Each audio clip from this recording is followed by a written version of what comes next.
Two. Good evening, afternoon, whatever time you are watching this, ladies and gentlemen, and welcome to the Season 3 Championship of Full Metal Classic. I am your host, Cameron, the conductor, Holzman. Unfortunately, Jake could not be here tonight to help me co-host this match, but we are still going to run this, and it's going to be great. We have got four gentlemen who have fought their way through to this match. They all got their 2 wins earlier on in the season. Then they won their qualifying matches, beating out 4 other competitors who also got their 2 wins. All of them did a fantastic job in their classic matches. All of the matches were incredible. We're going to do some quick introductions, and then we're going to get into this. Up first, we have Mr. Brian, the MacGuffin Michaels. Brian, welcome to the championship. How does it feel? You're actually here this time. I'm actually here, and I'm going to stay here this time. You know, my second year in the league, my second classic championship, this time with much better internet, so I'm going to actually make it through the whole match. Don't know if I'll win. I mean, this is an intimidating group of guys, but, you know, this is my favorite kind of match. Just, you know, there's not movies you could study for. You just come here and answer some trivia. Absolutely. And next to him, we have Mr. Dustin the Duster Mason. Dustin is here after being in a very tight sudden death round with Mr. Caleb Coho, but he came out victorious. Dustin, how does it feel to be here? It feels awesome. I just want to say, like, I'm coming into a room filled with heavyweights here. Jeremy, Brian, Jake, they're all kick-ass, and I just feel honored to be here, like in the championship at least. So at least I could say that. So I just feel good about that, and I wish everyone here good luck.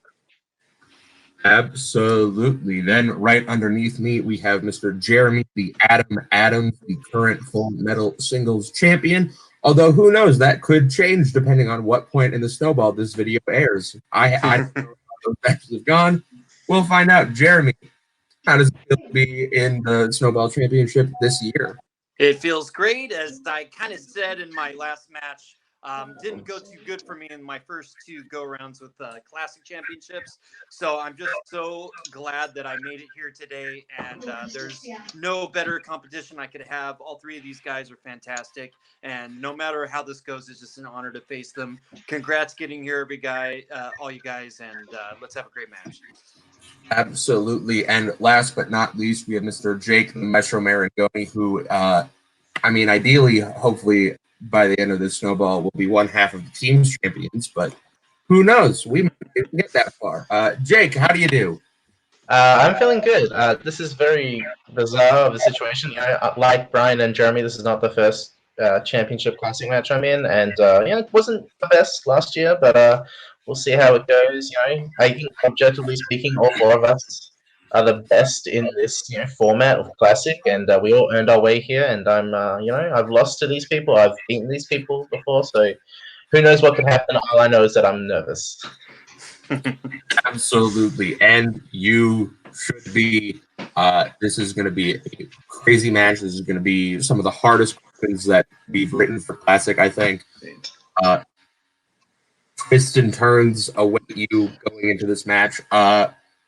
For the most part, this is going to be the standard Full Metal format. 3 rounds. Round number 1, instead of 8 questions, we're going to have 10 questions this time, coming to you in 10 different categories. You get it right, you get a point. You get it wrong, you don't get a point. Put it down on your whiteboard or paper, whatever you choose to use. At the end of that round, no one will be eliminated, much like last year's Classic Championship. Every player is going to play through every single round. And we will go until the end of all the questions, regardless of whether or not one player has mathematically eliminated any of the others. Each player has 3 repeats to use throughout the match. Because this is pre-recorded, if there is a thing that needs to be challenged, feel free to throw out a challenge, because we can edit this. Do it live. Yeah, I think that's everything. So, gentlemen, are you ready for Full Metal Classic Season 3 Championship? Let's go. All right. With that, your first question comes in the category of directors. Who directed 1972's Solaris?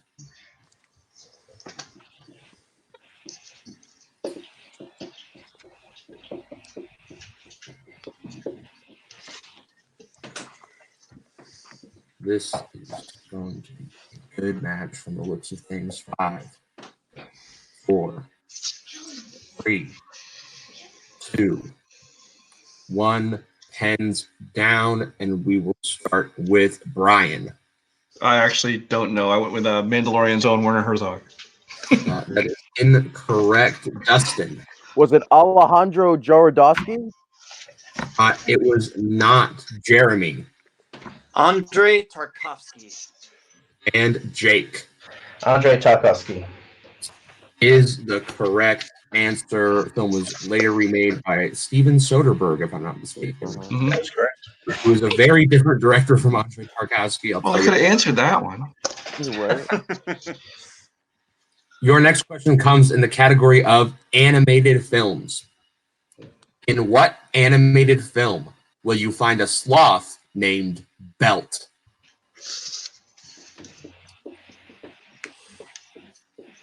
Like I said, these are not going to be your garden variety week-to-week classic questions. These are going to be far more difficult, although little people go into their boards quickly, others looking befuddled. And 5, 4, 3, 2, 1, pens down, and we will start with Dustin. Ice Age. Jeremy. Didn't have it. I said Monsters vs. Aliens. Jake. Sam Levine defended the belt of this movie, The Croods. And Brian. Ryan Reynolds wearing it. The Croods. It is The Croods, starring Nicolas Cage and Emma Stone. It's such a strange cast. Our next question comes in the category of drama films. In What's Eating Gilbert Grape? Where does Gilbert leave his brother Arnie so he can get away to watch the sunset with Becky? And then location.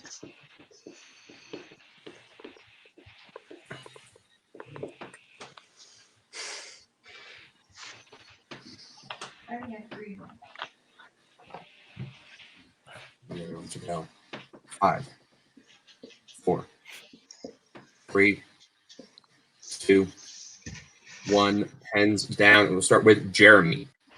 A water tower? Jake. I was close. Electric pole? Brian. I said a farm. No clue. And Dustin. I said an ice cream parlor. The answer is that he leaves him in the bathtub.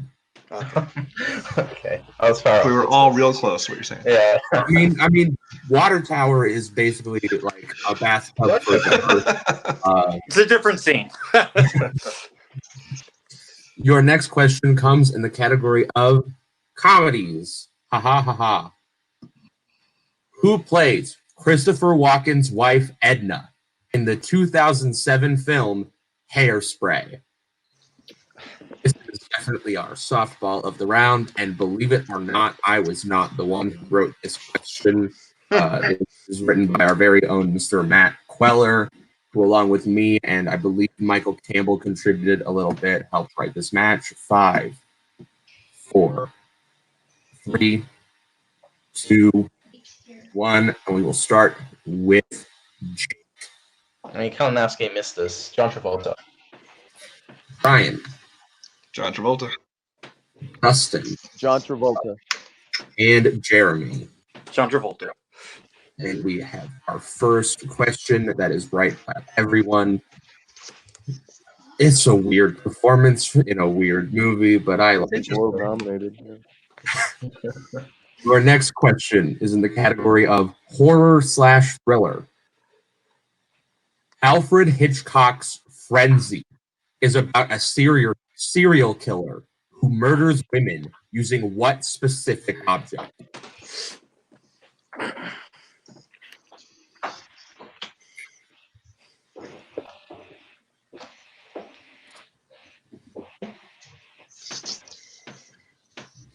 Master of suspense. 5, 4, 3, 2, 1. Pens down. Brian. Again, no clue. Piano wire. A coat hanger. Jeremy. He is the necktie killer. And Jake. Necklace. It is necktie, unfortunately. So close, but just. I had scarf first, and I changed it to necklace. I was close. Both are close, but unfortunately incorrect. A lot of people on the idea that it was strangulation, but That's no. not a. Your next question is in the category of scores and soundtracks. John Williams holds the record for most Best Original Score nominations with 46. How many times has he won the award? And we'll give you a little bit of extra time on this one because you got to think of out of 46 possible answers.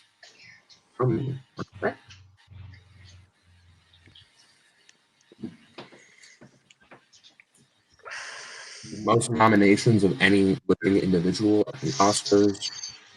We go 5, 4, 3, 2, 1. Hands down, and we start with Dustin. 6. Jeremy. 4. Jake. 5. Brian. 3.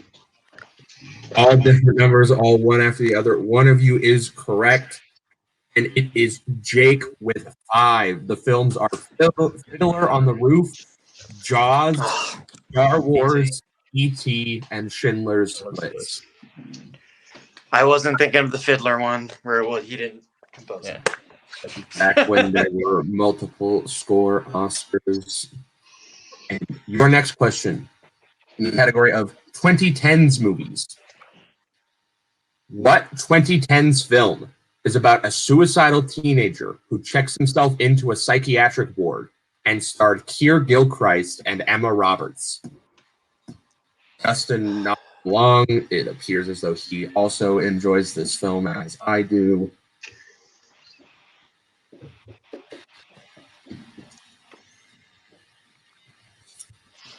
And we are going to go 5, 4, 3, 2, 1, and down. We will start with Jeremy. Seen the movie, completely blanked on the title. Jake. Short Term 12. Brian. Nothing at all.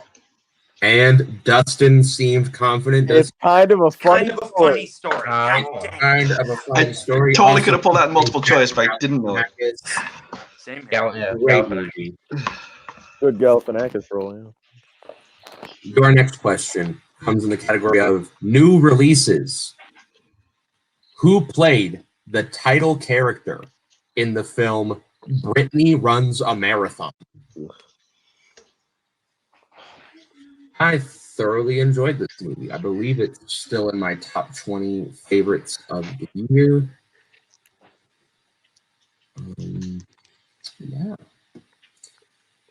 5, 4, 3, 2, 1. Pens down, and we will start with Jake. I totally blanked on her name. Brian. It's another one I get multiple choice, but I could not pull it. Dustin. Jillian Bell. Yep. And Jeremy. I said Rebel Wilson. Wow. It is Jillian Bell, also in 22 Jump Street and the show Workaholic, if I'm not mistaken. Your penultimate question in this first round, question number 9, is going to come in the category of plot summary. Name the following 80s film. A husband and wife in their 30s decide to quit their jobs and live as free spirits and cruise America in a Winnebago. Thank you to, I believe, Matt Keller for writing this question. There was initially a different thing, and then he said that one is too dick of a question, even for this match. 5, 4, 3, 2, 1. Hands down, and we'll start with Brian. Lost in America. Dustin. Caleb's jizzing right now. Lost in America. Jeremy. Lost in America. And Jake. I had no idea. And your final question in the category of 90s movies. What is the full name? And I need the entire full name, first, middle, last, everything, of Gary Oldman's character in The Fifth Element.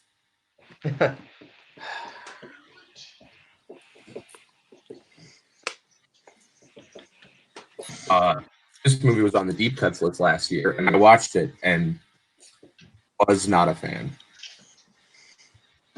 Leon is a far better movie. 5.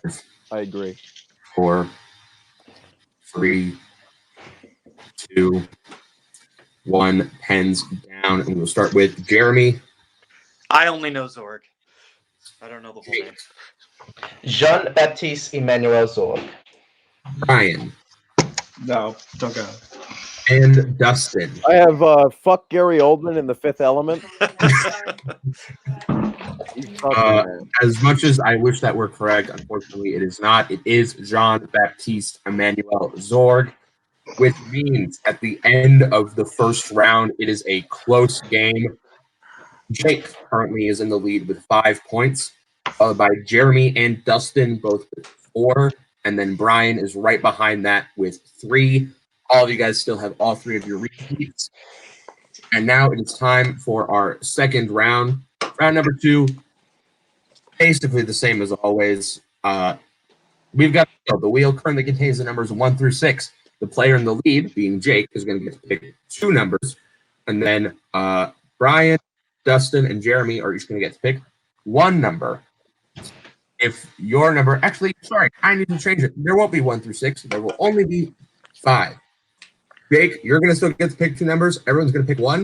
The secret category will not automatically be chosen for this match. You will find out why in a minute. Okay. Jake, Okay. I need 2 numbers between 1 and 5. I always go with these numbers, 3 and 5. 3 and 5. We will go to flip a coin because there's a tie for the next place. You call it, Dustin. Dustin, Okay. heads or tails? Oh, heads. All right. Jeremy, pick a number. I'm sorry, what did Jake pick? He 3 picked and 5. 3 and 5. 1. 1. Dustin, do you want 2 or 4? 2. Which means I'm Brian. going to take 4, Cameron. 4. Lovely, perfect. I hope you would. Otherwise, there would be some problem. We are going to spin the wheel, find out who is going to be taking this turn, and then we will. I don't know what is happening. There we go. The wheel's back. And then we will read out your categories. The wheel is spinning. The number is 4. Mr. Brian. The number you chose, Brian. Number Brian willingly chose of his own volition. 4 is the one that comes up on the wheel. Brian, it's lovely that you get to choose. It's less lovely when you find out what we've done for this special match in round 3. I'm going to read you your options for round 2 categories. And you can pick between them. Your options are category number 1, the secret category. Oh, no. Category number 2, double secret probation category. Category number 3, this category has been redacted. Category 4, that one category you forgot about. Category 5, I double dare you to pick this category. And category number 6, you'd think at least one of these categories wouldn't be secret. No matter which category is chosen, all questions will be worth 2 points. For this championship, it was mutually agreed that we were going to screw with you guys a little bit. You can pick any one of these secret categories. You will not get to know what they contain until they have been chosen. Well, I'm glad I don't So have to- basically, the one time the spin goes my way, it's Yeah. useless. There was no point in spinning the wheel, but we did it anyway. 4 worked for me once. Let's go 4 again. 4, that is going to be that one category you forgot about. So titled because it is the return of a secret category that had been played before and new questions were written. bringing back what I would call a fan favorite, but what is arguably a player least favorite secret category from a while ago. Gentlemen, your secret category today is the cast of Glee in other films. Oh, Okay. Yeah.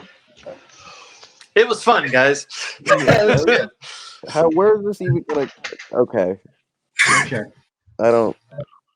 Gentlemen, your first question, reminder that all these are worth 2 points, and you all still have all three. How many questions? Still 4?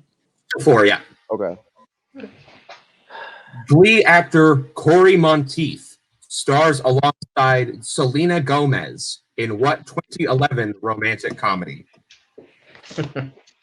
Fun fact, there's one actor, really, from Glee who has, like, a reasonable number of acting credits, and that's Miss Jane Lynch. Yeah. Give us some Jane Lynch questions. better get that's Jane Lynch. We might, if you have patience. 5, 4, 3, 2, 1. Hands down, and we'll start with Brian. I don't really know many Selena Gomez movies, so I went to Monte Carlo. That is correct. Dustin. I didn't get that. Jeremy. Nope. And Jake. They ripped off the plot of the Lizzie McGuire movie, and I still hate the fact. Monty Carlo is not an incorrect statement and is the correct answer. Your next question. What is the name of the mentorship program run by Jane Lynch's character in Role Models? I'm a big fan of this movie. I used to do LARPing and then stopped for. I'll use one of my repeat. Repeat. Mm-hmm. Absolutely. First one for Dustin. What is the name of the mentorship program run by Jane Lynch's character in Role Models?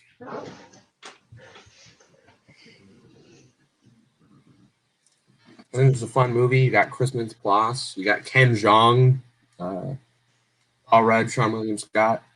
5, 4, and of course Jane Lynch. 3, 2, 1. Pens down. We will start with Dustin. I just put Big Brother. Jeremy. I put nothing. Jake. the LARP program. And Brian. Big Buddies? The answer is Sturdy Wings. Damn it. Okay, then. I've never seen Role Models. So, yeah. It's a fun time. It's a good Saw movie. it many years ago. Which Glee actress? Oh, sorry. Question number 3. Which Glee actress appears as Grace, the wife of Neil Patrick Harris's character in The Smurfs? Oh, what is her name? Oh, yeah. Not only is it about Glee actresses, but it's also about the hit film The Smurfs, which features a Panic at the Disco. Wow, I can't believe I'm getting the question right in this round. Jeez. Yeah, I'm glad it's not a goose egg. 3, 2, 1. Pens down. Jeremy. Jama Mays. Yeah. Jake. I have no idea. Brian. Jama Mays. And Dustin. Jima Mays. Jama Mays. Was she in Epic Movie? Yes. That's the face She I was. saw. The question I almost wrote was who plays Lucy in Epic Movie. I mostly remember from Red Eye. Yeah. She was also in Paul Blart Mall Cop Yep. as That's love right. interest, which Also is voiced what I Dustin asked. Man on the Puss in Boots cartoon. I don't know why I know that. And your final question in Glee actors on the big screen. Glee actor Blake Jenner made his feature film debut in what movie? I'm a big fan of this guy as an actor. He's great in other movies that I will not list because reasons.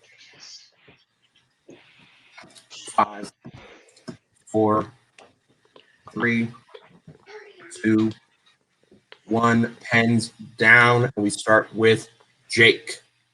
Everybody wants some? Brian. Everybody wants some? Dustin. Everybody wants some. And Jeremy. Everybody wants some. Is the correct answer. Okay. You all got That one. brings us to an end.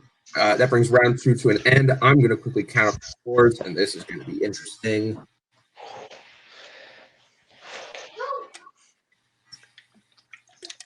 I'm actually really happy I got 2 of those. Same. All right. As unhappy as Brian was to get that category, Brian is currently tied for the lead with Jake, both at 9 points. And then right behind both of them is Dustin and Jeremy, both with 8 points. Oh my god. It's a close. This is bad, man. Good match, guys. Could happen. Like we said, we have got the best of the best here to play today. Round number 3 is going to work like this. It's your standard third round in Full Metal Classic. You get a question right, you gain a point. You get a question wrong, you lose a point. 5 questions for the win. Gentlemen, are you ready? Yes. Yeah. And a reminder, everyone still has all 3 repeats except for Dustin, who has 2. Gentlemen, your first question is in the category of Steven Spielberg. In The Adventures of Tintin, what is the name of the ship that Tintin and Haddock are searching for?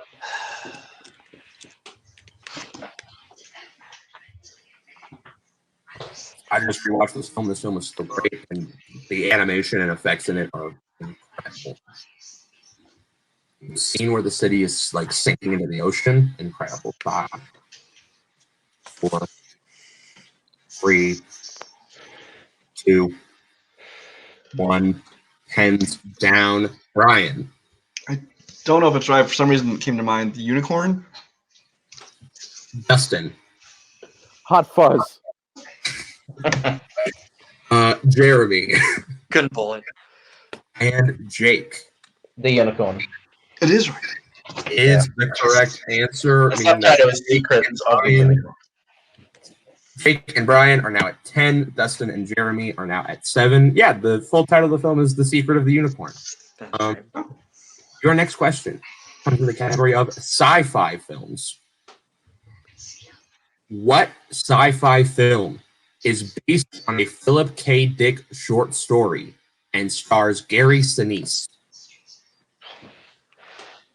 Yeah, you gotta know books now. You gotta know books now.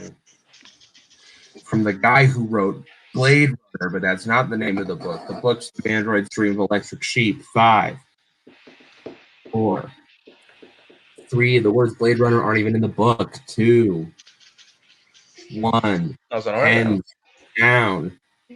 Dustin. Mission to Mars. Jeremy. Couldn't pull it. Jake. A Scanadopoly. And Brian. The 13th floor. All are incorrect. The answer is imposter. Okay. I did not write this question, so I don't know. I've never heard of it. The score currently that Dustin and Jeremy are on 6. Brian and Jake are on 9. 3 questions left, gentlemen. Your next question is in the category of movie quotes. In what 70s film will you hear the quote, "Give yourself over to absolute pleasure. Swim the warm waters of sins of the flesh. Erotic nightmares beyond any measure. And sensual daydreams to treasure forever. Can't you see it? Don't dream it. Be it." It's a bit of a long one, as I like to do here. It's either a really long quote or a really short quote. There is no in between. And we go 5, 4, 3, 2, 1. Hands down. We start with Jeremy. The Rocky Horror Picture Show. Jake. I said Salo, 120 Days of Sodom. Incorrect. It's Brian. I didn't know it until the last two lines. Rocky Horror Picture Show. Me too. And Dustin. I put Caligula. That's what I started to Also- put. It was, in fact, the Rocky Horror Picture Show. It throws you off when I read song lyrics, but don't sing them. The song, of course, being Don't Dream It, Be It. So now the score is Brian currently has 10 points, Jake has 8, Jeremy has 7, and Dustin has 5. We go to the second to last question, which is in the category of sports movies. Who goes first? Jake rolling his eyes. Congratulations, Brian. I'm sure a lot of other people are going to start rolling their eyes. What is the name of the sports team that Josh and Buddy play for in Air Bud? The eyes roll back. Ain't no rule says a dog can't play basketball. Ain't no rule says I can't ask about this movie. Shout out to Thomas Scully and Caleb Boatman. Yeah, that's the first thing that jumped to my mind. 5, 4, 3, 2, 1. Pens down. Jake. This isn't the name of the team, but shout out my boy Kevin Zegers. That is not the name of the team, but it is the actor who plays Josh. Brian. The Champs. I don't know. Is incorrect. Dustin. The Warriors. Incorrect. And Jeremy. I'm thinking it's Congrats, Brian, the Tigers. The answer is the Timberwolves. Oh. We have I love one the good old question Timberwolves. left, and the game looks like this. If Brian gets this wrong and Jake gets this right, we are tied and we go to sudden death. Dustin and Jeremy, unfortunately, have been eliminated. If you would like to still answer this last question, feel free to. It's between Brian and Jake. Let's see how this goes. Your final question comes in the category of actors and actresses. Name 2 of the 3 actors that played the titular characters in Me and Earl and the Dying Girl. And reminder, everyone still has 3 repeats. Dustin has 2. Use them if you need them. Big fan of this movie.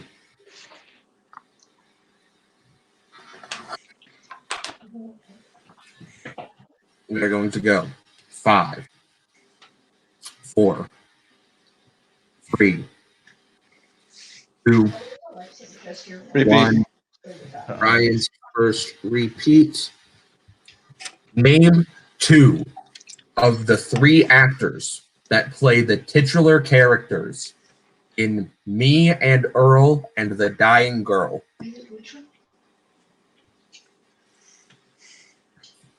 Big fan of this movie.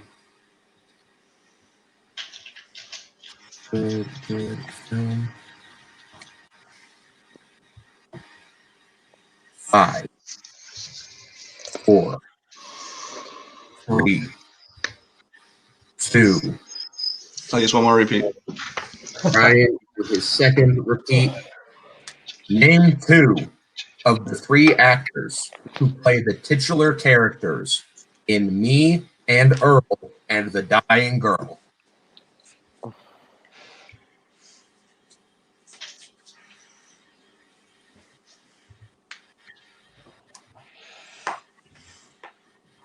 This is why we play the game. It's a great day for sports. 5, 4, 3, 2, 1. Hands down. We'll start with if they answer Dustin. Yeah, I got R.J. Kyler and Thomas Mann. Jeremy. I could only pull Olivia Cook. Brian. Olivia Cook. Thomas Mann was the one I had. Was right there. Ugh. Jake. Olivia Cook, RJ Kyler. And we go to sudden death. The score going into sudden death, Brian and Jake both have 8. Dustin and Jeremy, you guys both finished with 5 points. Thank you for playing. But now it's time for absolute insanity. Sudden death works like this. I'm going to give you a question. You have the same amount of time as usual to answer. You are still free to use repeats. Brian, you have 1 left. Jake, you have all 3. We are going to go through one of the round 2 categories that was not played. So, we'll say Dustin, because you got your number second in round 2. Give me a number between 1 and 6 that isn't 4. 3. 3. That means we will be playing the redacted category. Movies based on toys. If Nazar was here, you did pretty well. Your first question in movies based on toys. Name one of and I only need first name on this. Name one of the 4 main characters in the 2007 film Bratz. I mean, I've seen this film, so I think that's enough. I'm so sorry for you having seen this. John Boy is a treasure in this movie, okay? And we're going to go. Well, congratulations, Jake. Better than I don't know. That doesn't mean I know the answer. 2, Repeat. 1. Repeat from Jake. Name one of the 4 main characters in 2007's Bratz. You know, it's interesting because movies based on toys have literally no plot to go on. And movies seem to think that no plot for toys works great for movies. 5, 4, 3, 2, 1. Brian. How about Brittany? Jake. I also said Brittany. I said Chloe. I said Tiffany. Dustin actually is correct with his answer. The answers are Chloe, Yasmin, Sasha. Wow. Jade. Okay, I had Amy at first, so I'm happy. So we go to the next question. What animated film based on a line of toys features the characters Moxie, Wedgehead, Ox, Lucky Bat, Babbo, and Gibberish Cat?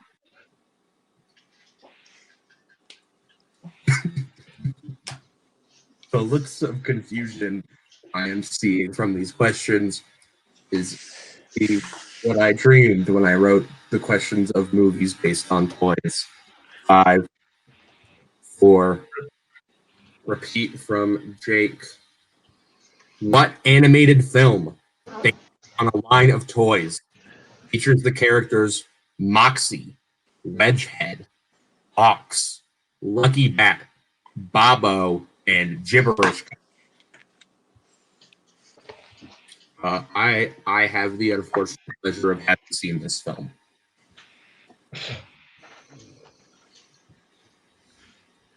And that's all we'll say about that. 5, 4, 3, 2, 1. Jake. I have no idea. The Roblox movie. That's a Brian. I don't even know if they were toys first. I had the Ugly Dolls movie. Troll. And your winner, Brian the MacGuffin Michaels, is the correct answer.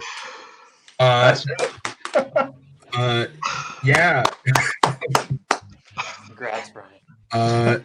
That was an incredible match, guys, going multiple questions into sudden death again on arguably the craziest, stupidest category ever written. Brian, you didn't like the secret category you got on the wheel in round 2, and now you've made it here. How does it feel? My only saving grace is that the secret category was just as bad for everybody else as it was for me. So I didn't do well, but I don't think anybody did well in any of them. Last question, absolute yes. So, but it feels good to not only make it through the match, but to actually win. So, congratulations to all the other guys, man. It was great to play against you. I mean, this was like a point apart going into round 3. So what you're telling me is you haven't seen the 2019 cinematic masterpiece, Noah's Ugly Dolls. I have not. I've written a couple questions about the songs for you, but but I didn't even know the character's name. So, but yeah, congratulations. There will be a prize for this. So as a reward for making it to this match, everyone who's made it here has the lovely pleasure of writing a secret category that will be placed in rotation throughout the year, meaning that you can inflict pain on others the way we did to you today. Sounds good. And Brian, as a reward for winning, what we have decided to give you as a prize is that next year, the win limit required to make it to the championship is going to be increased. You're going to need more wins to make it to the end. Whatever number we finally decide on for wins that are required, you will get that many uses of what we're calling dibs. Meaning when we put out the sign-up post, you can guarantee yourself a spot on a day without having to go at the mercy of the wheel. So if there's a day that works perfect for you, just place down a call of dibs and boom, you have a guaranteed spot, which means you will have as many guaranteed chances to play as wins you'll need to make it to this spot next year. Can I see who's playing first? I mean, you're allowed to look at the sign-up post and then call dibs. Yeah, you could wait till everyone signs up. Yeah, wait till everybody's got all their wins in. There you go. All right. We will then go to our second place finisher in a very close match, Mr. Jake Marangoni. This close, but how do you feel, my man? I had so much fun in this match. I love Classic because you don't have to study the same way you would for other matches, because you don't know what you're going to get. So it was just based on just your own knowledge. And, I lost, but I went to sudden death. And I think Brian's like my new Jeremy now. I'm just going to keep losing to him and have to put him up in my temper. But I have anything to say about it, Jake. But this is fun. Sudden death. I've only been to sudden death once before, and that was against this guy here in Oscars. So it was good to actually really go through with that. I maybe could have pulled the Brad's one if I used another repeat, maybe, but I have nothing to feel ashamed about, and I still get to write a secret category, which will be interesting. I've got some ideas. Brian, despite the fact that Brian was down after the first round, everyone was so close. It was close all the way through. So congrats to Brian, and I'm just happy that I did better than I did last year, and I look forward to seeing all 4 of us compete next season. So absolutely, we're gonna go next to the man who managed to name one of the 4 main characters in the movie Bratz, Mr. Dustin, the Duster Mason. Dustin, you made it here, and that's great. And then you kept it close for that entire match. It was almost always within 1 point. Got nothing to be ashamed of. How do you feel? I feel great, man. The fact that I didn't lose completely, I lost, but I didn't fucking get 2 points. I'm fine with that, to be honest with you. But I faced up against these 3 guys, so great. I feel good right now. I had fun. Congrats, Brian. Absolutely. And last but certainly not least, Mr. Jeremy, the Adams. I mean, you're one of the guys who helped start this league to a degree. You were one of our head question writers for a while, then you passed the torch off to the group of men who wrote this match that was just horrible and evil and mean. How does it feel to have played this game again? You were, I think, tied with Dustin for the entirety of that match, pretty much. Yeah. And again, within 1 to 2 points of Brian and Jake until the very end there. How does it feel? I mean, I'm not thrilled. There's a couple I should have gotten, especially the John Williams one. I just wasn't thinking it through. But hey, like Dustin said, these are, three of the best guys, to ever play this game. And it was close. It wasn't a blowout for anyone. So I don't think any of us have anything to feel bad about. I just personally am starting to feel kind of cursed. Like, I helped create Full Metal Classic. I was the first ever Full Metal Classic winner of the very first match that was ever played. Yet I just can't get a championship. 3 years now, it never goes my way. But you know what? Hope springs eternal. We're going to try next year. We're going to do what we got to do to get those wins, and maybe the fourth time will be the charm. Like the very rare fourth movie in a franchise that's the best. I don't know if that there are any, but it can happen. I think it's possible. So congrats to Brian. I'm actually really, really happy for Brian and proud of him. We've played some matches and he's had some luck go against him, and I think you really deserve this, my friend. All of the classic winners, with the exception of Oyama, they've kind of not been the most maybe obvious people, and I think that's the best thing about classic is it is very democratic. Anyone can win. The questions can go any number of ways. You can't really study, as the guys have said, and it just shows today how great Brian is, and I'm really proud of you, my friend. Absolutely. And I think that is a great note to end this match on. So I have been Cameron Holzman. Actually, sorry, can I plug in? I just want to say, we went from 50 plus competitors in Full Metal Classic this season. Like, we've grown. Honestly, there's so many competitors that competed. And to get to, like, this 4 competitors right here is, like, just to be a part of it was also just amazing, honestly. And also, shout out to Cameron and Jay for hosting all the Full Metal Classic matches. And the question writers for all that sort of stuff. Yeah. Brilliant, great job, and look forward to seeing what you guys do next season. And you guys did a great job. Yeah, nobody better could have replaced me. So congrats on an awesome season. Absolutely. Thank you to everyone who has played with us this season. We had over 50 plus players. We had over 30 plus people who have won Classic, I believe, and then we had exactly 20 who got their 2 wins.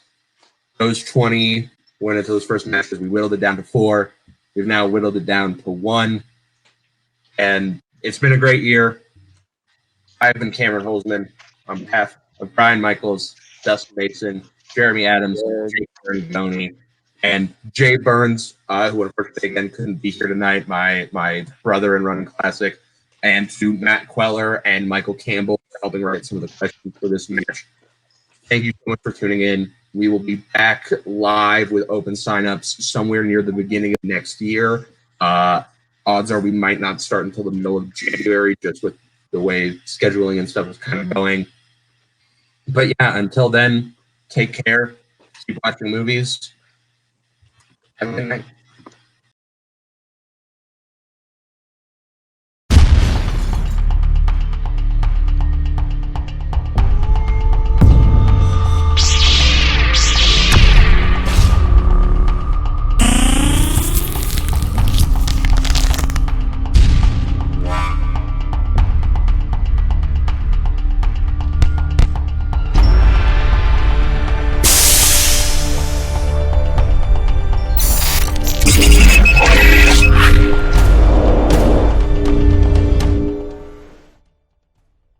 What is up, metalheads, and welcome to Full Metal Geek, the last match of the season, and you know what it's all about. This is the championship match after the tournament.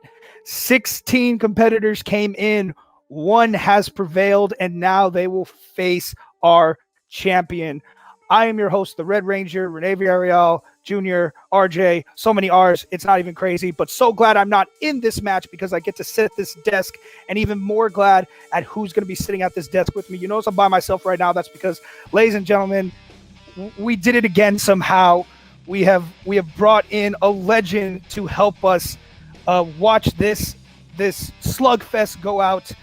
You know him from the Schmodown, the former team's champion and the current reigning defending champion, and he will still be the reigning defending champion after December, and that is Mike Kalinowski. Mike, thank you so much for joining us again here at Full Metal. It's a pleasure. It's a pleasure. Hold on a second. I feel naked. Hold on. Oh, okay. There we go. Now I feel better. Oh, it's so beautiful. Everyone just bask in it. This is the closest you will ever get, or at least most of us will ever get. This thing. That's so beautiful. We're gonna give everyone a nice job on this thing. Oh, such a nice job. And it looks best on you. That's all I can say. Thank you. All right. So, Mike, here you are again. Like I said, this is Full Metal Geek here. Your challenger, Kevin Smets, came from this league. Yeah. So you've seen what can happen here. You've watched a match before. I can promise you this match is going to be crazy. But what are you feeling going into this?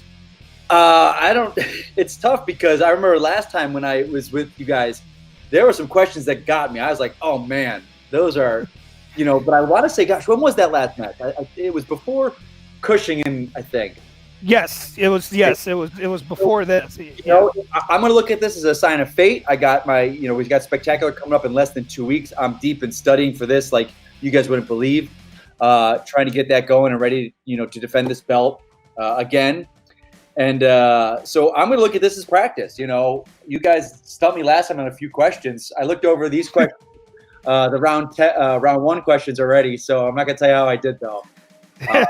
There are always some great ones. There are always some really tough questions in there. So I'm excited, But on the other hand, I'm scoping this out. This is like what scouts do when they look at they go to the college games and they look at the talent that's out there. So it's like, but it's not to be on my team; it's to see who I'm gonna be facing. So Robert, I've already seen Robert and what he's done. So I'm not looking forward to him joining the league, but. I wasn't looking. I remember when Smets first joined, and I remember seeing a couple of his matches. I went over to Rachel, and I was like, "Yeah, thank you. Thanks for bringing this guy into the league." So it's made the league better. It's made the league better. Looking back on what it was 3-4 years ago, it doesn't even compare anymore. So it's a whole new ball game. But here we are. Absolutely, and here we are. And thank you so much for your compliment on the questions. We had a good, tight team writing these questions because our question writer just also happens to be our champion, and this is his match. This is another title defense so let's go ahead and talk to him first. Ladies and gentlemen, the champion, Robert the Hobbit Parker, and his manager, Cody Newberry. Robert, once again, just happy to see you on the other side of the desk and not actually sitting on the other side of the desk you're competing on, but just over here minding my own business. But it's always great to see you, my buddy. Here you are again, defending your belt. We know Cody's got words to say, but I want to hear from you first. Just how are you feeling going into this? I'm feeling confident as ever. Look, Thomas has been on a run. He was the number 16 seed of this tournament, and he won the tournament. He came through. He has beaten former contenders for titles. He came through. He had one of the best matches ever against Jeremy. He has came out and he has showed up for all of his matches. And that always happens when people come up against me and they play me and then they don't show up and then I knock them out. And that's what happens in my title matches. So I expect no less from Scully. Cody, I'm sure you feel the same way when it comes to showing up. Yeah, this is like rec ball at this point. This is not. I used to get nervous before Robert's title matches. Now I'm just like, I know the outcome. I just need to get to the point.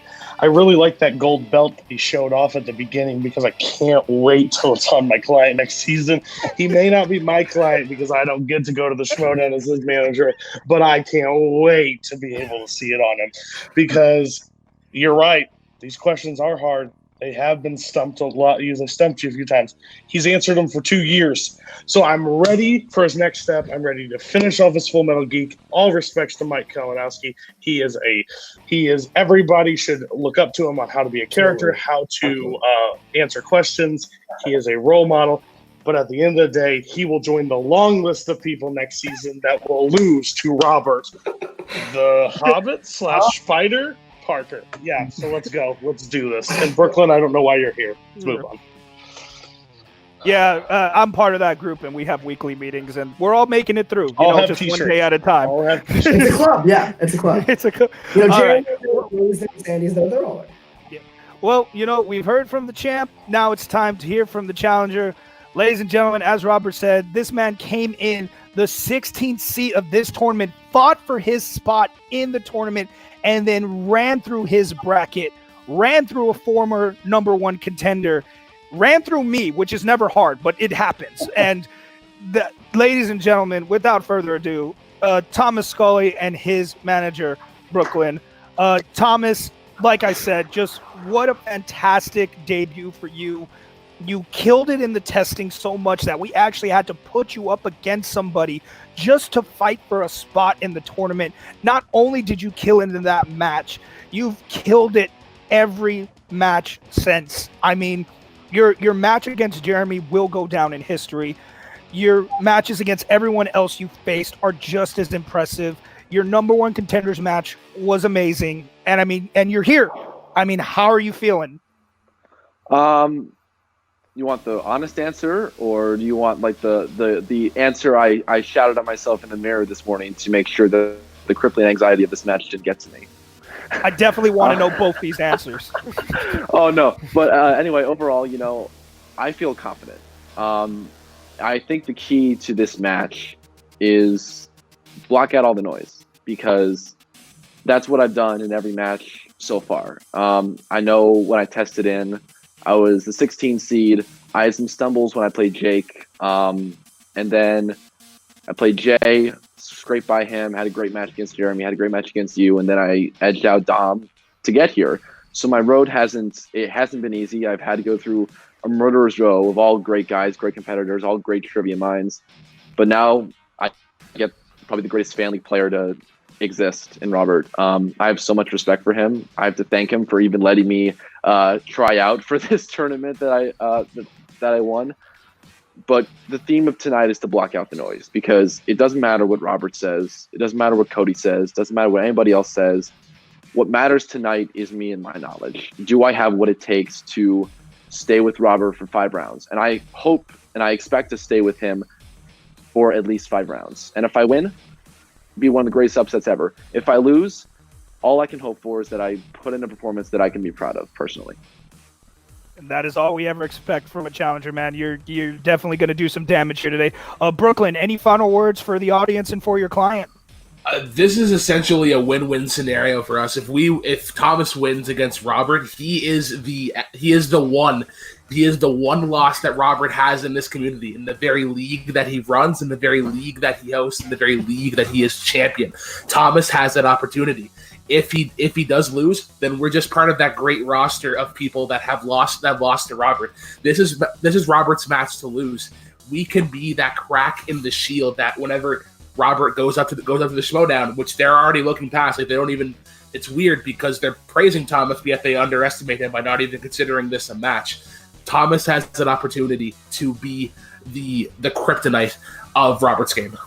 Yeah, I don't know if I heard my name once in Robert and Cody's promo. Not trying to throw any shade, but it seems like they're a little more concerned with you, Mike, than with me. Hey, it's funny, Thomas. I didn't know you were who you were competing. I didn't know you were in this. And I had to say, it's like, this guy right here, Thomas, is the guy that when I got matches, I reach out to him, and his list of questions for me in the corruption page is insane. Like, it's always to the top of my game, not just in IG, but in regular competition. So this is going to be a match here, man. This is insane. And to Thomas, man, don't let it get to you. Everyone thought Smets was going to beat me. There was no one that thought I was going to win against him. And stuff happens. It's how it goes. It's part of the game. All right, well, ladies and gentlemen, you heard strong words from Kalinowski. It's all about the game, so let's get to it.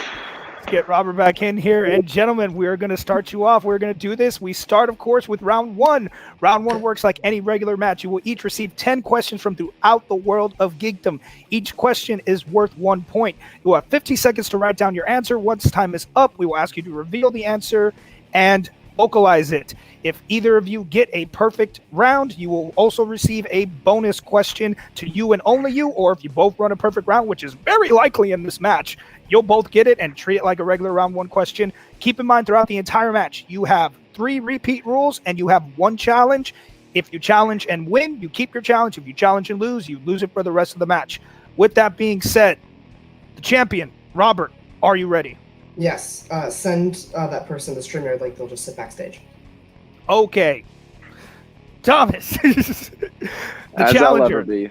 Let's do this. All right, ladies and gentlemen, then let's get this started. Mike, would you do us the honors of the first question of this championship match? All right, gentlemen, here we go. Round 1.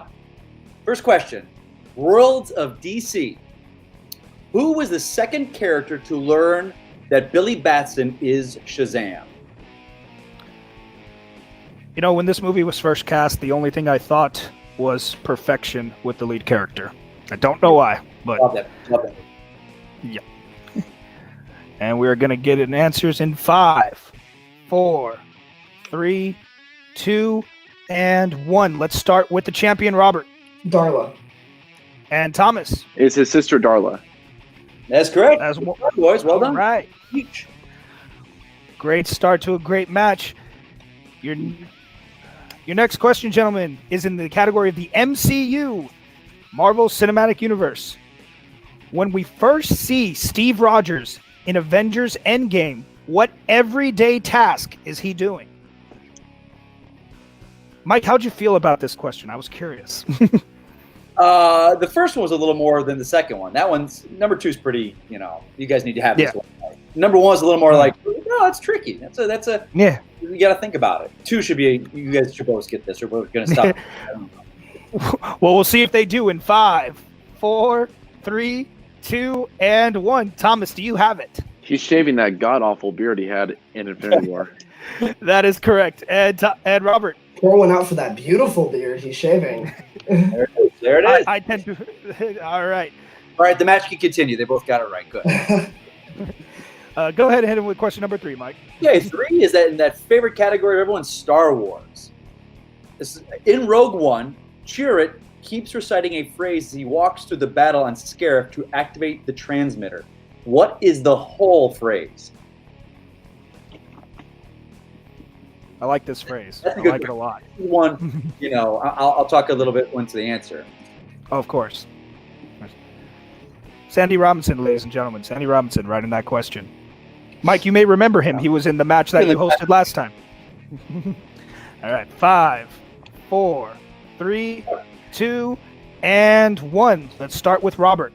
I'm one with the Force. The Force is with me. And Thomas. I am one with the Force. The Force is with me. All right. That is correct. See, that is a tough. Like a question like that. That's where like wording, even a word or two off, screws you. You've got to have it down. And you guys, You got to have it. You wrote that one exactly how it should be written. There's no challenging the wording of that. It's a great worded question. Well done, boys. Absolutely. Well done. All right. This next question comes in the category that is actually probably everybody's favorite. I don't know how Mike feels about it. We'll ask him in a second. And that's in the Wizarding World. Okay, I'm indifferent on it. Which 4 spirits appear to Harry as he is going to Voldemort to surrender in Deathly Hallows Part 2? And I'm sorry, RJ. RJ, you cut out for a bit at the beginning. Did I?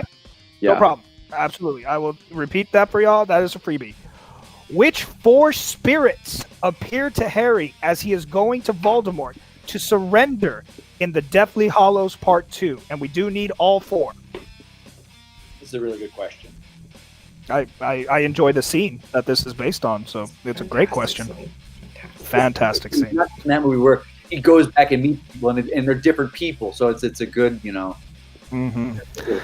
Giving answers in 5, 4, 3, 2, and 1. Let's go to Thomas. Remus Lupin, Sirius Black, James Potter, and Lily Potter. That is correct. And Robert. I didn't show off as much. Lupin, Sirius, James, and Lily. Well done. First names are fine. Excellent. Perfect through 4. Yeah. All right. We are now to question 5. Both gentlemen have 4 each. This is the category of DC. Who voices Andrea Beaumont in Batman: Mask of the Phantasm? Speaking of DC, Mike, I've actually met you in person. Where was that at? Which one? Where? At Comic-Con 2017, when you wore the Batman costume. Nice.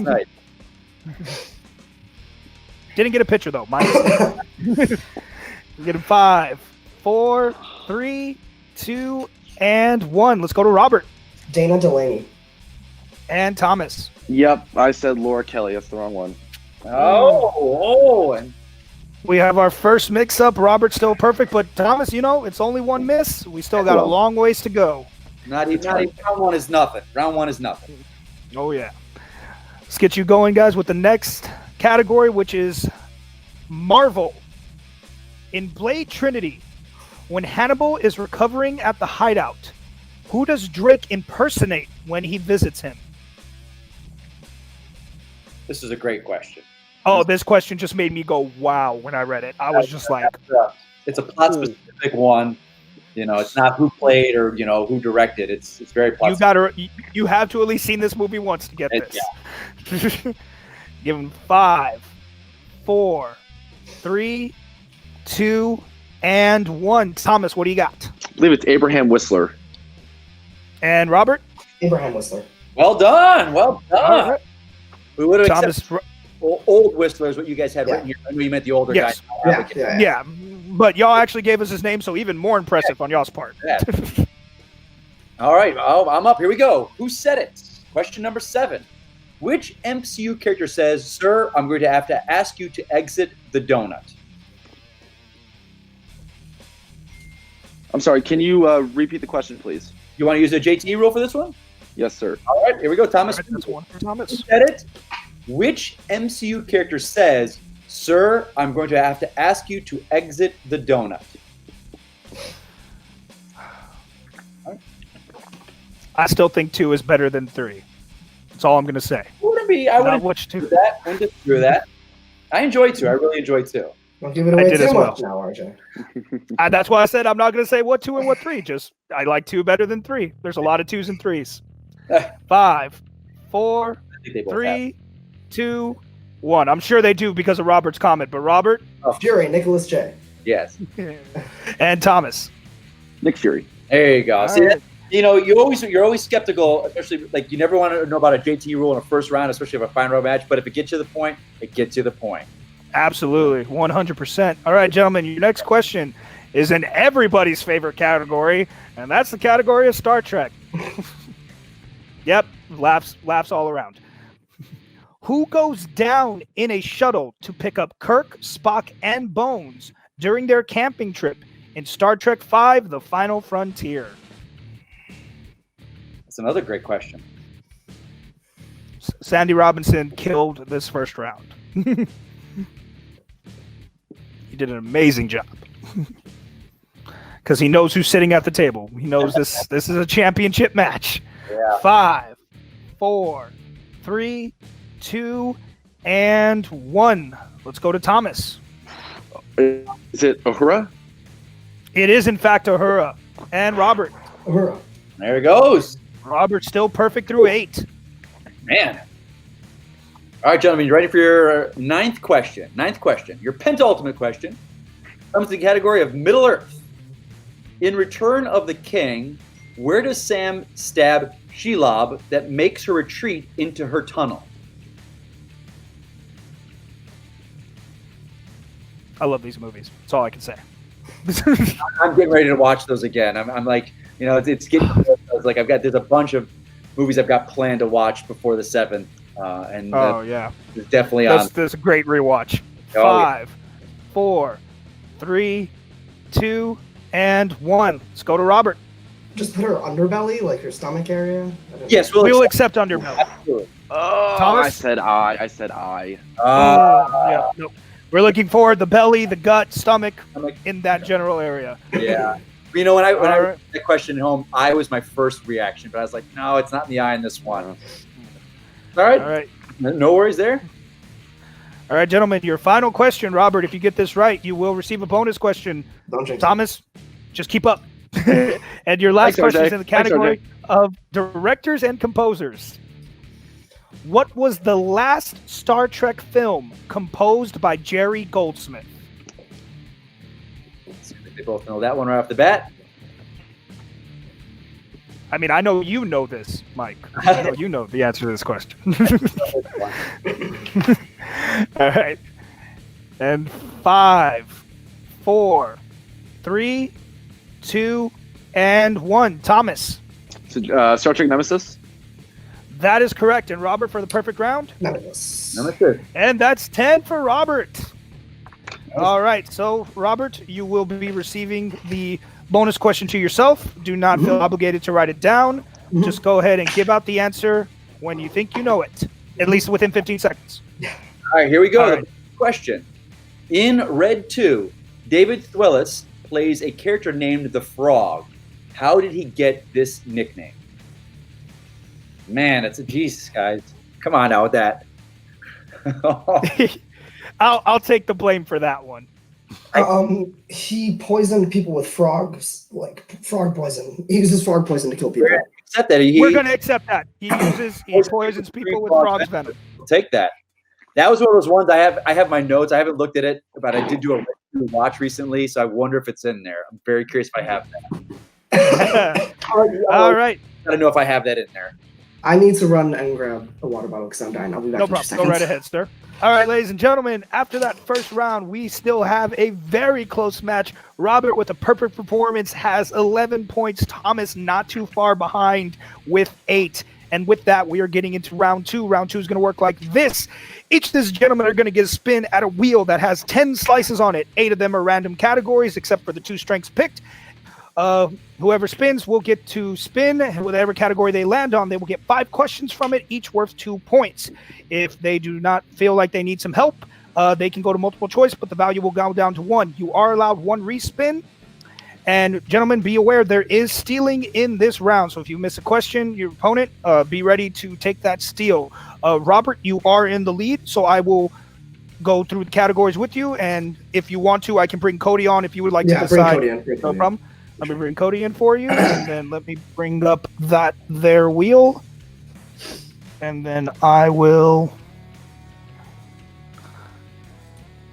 remind you of the categories. Hey, look, it worked. This is the first time I'm doing this, so this is very exciting.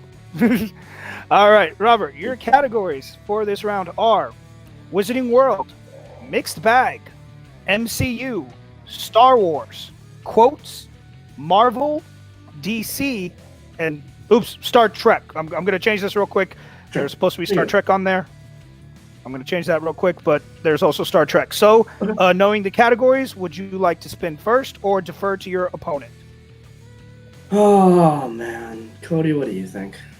I'm thinking he goes first. I think agree. he takes second. Let's defer. All right, no problems. We're going to take off Robert and Cody. Bring Thomas, you're still there. Let me bring on Brooklyn for you.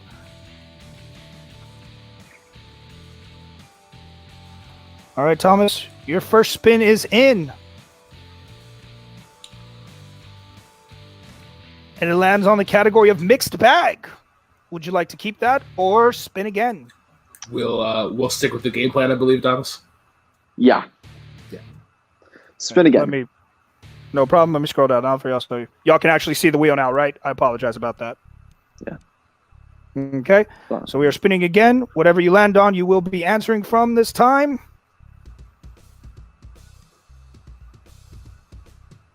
And it's going to be DC. DC will be your category. Let's do it. Let me... All right. And I will go ahead and take your questions for this round. You want to bring Robert back on? I should. I mean, like. Yeah, I'll bring Robert back. I'm pretty at all, but I'm nowhere near. I know. I'm sorry. Like I said, I'm still getting used to all this. All good, dude.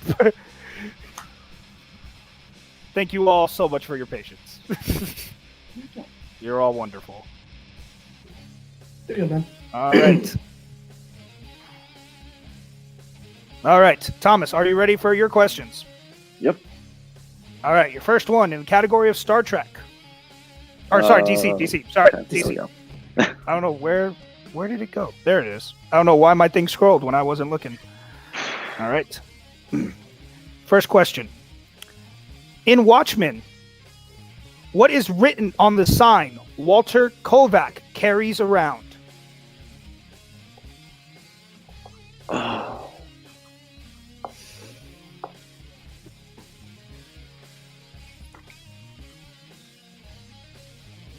Multiple choice. The multiple choice options are A, the world is ending. B, the end is here.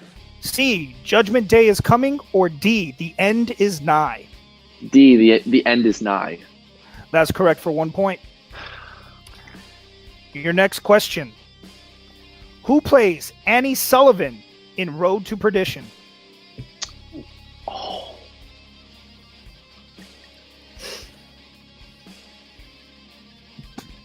Multiple choice. Your multiple choice options are A, Jackie Weaver, B, Jennifer Jason Leigh, C, Jennifer Gardner, or D, Amy Adams. Jennifer Jason Leigh. That's correct for another point. Your next question.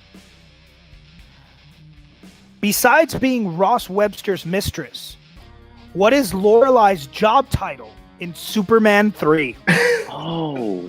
Yes. Okay. Give me multiple choice on that one. No problem. I would have been super impressed by you if you didn't need it. The options are A, health revisionist, B, physical futurist, C, psychic nutritionist, or D, fitness vision finder. It's C. C is correct. I'm not going to repeat that. All right. Yeah. And your fourth question. Who voices the Atom in Teen Titans Go to the Movies? Oh, fuck. Multiple choice. Your multiple choice options are A, Jimmy Kimmel, B, Patton Oswalt, C, Will Wheaton, or D, Little Yachty.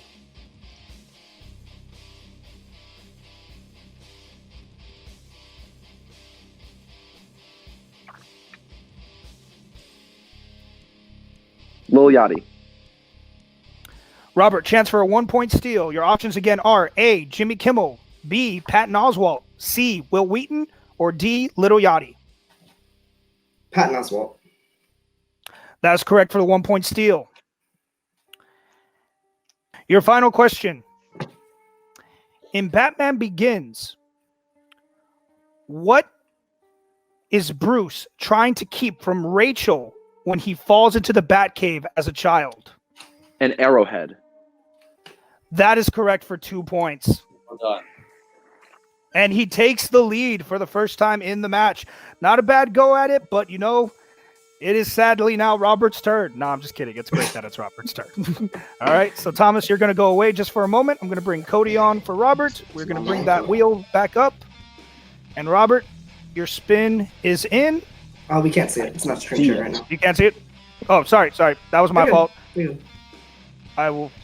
If it's something we like, we'll keep. If we don't, No problem. Honestly, I'm waiting for it to finish spinning, and then I'll bring it up for Don't you. worry about that. Yeah, screen sharing, it's lots of clicking. I would like to challenge if I like the category on the wheel, just to say. Yep. No problem. Give me 1 moment. I'm doing this. Where did it go?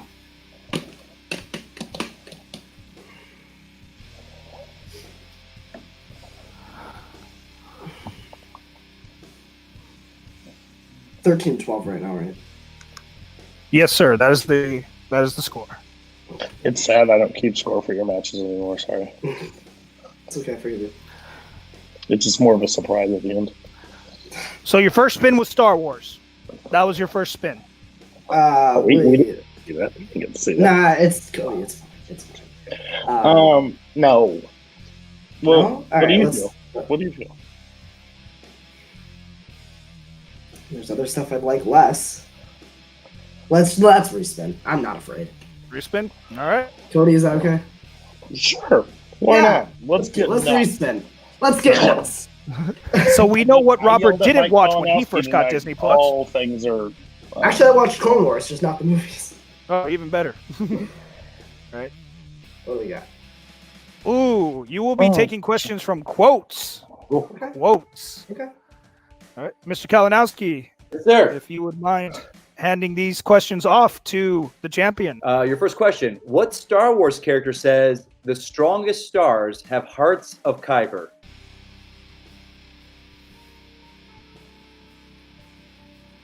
Chirrut Imwe. That's correct for 2 points. All right, your second question. In what geek film would you hear the line, "When I'm around you, I feel kind of feel," not that I'm going to do all of them, all the time. I'm sorry, let me say that again. I'm sorry, guys. Sure, no worries. Yeah, No problem. here's the quote.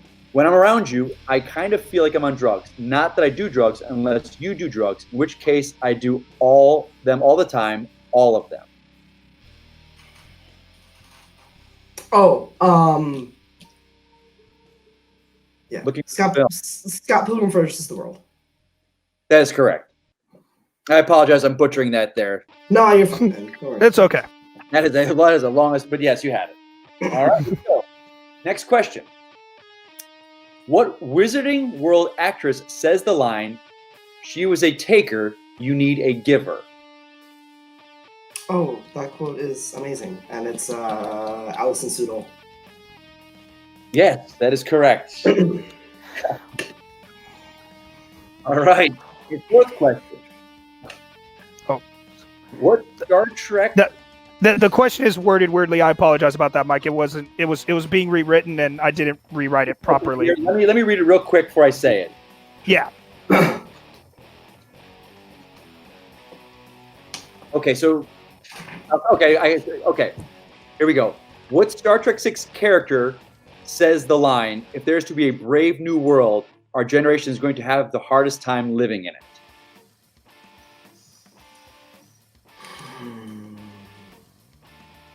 It's one of two.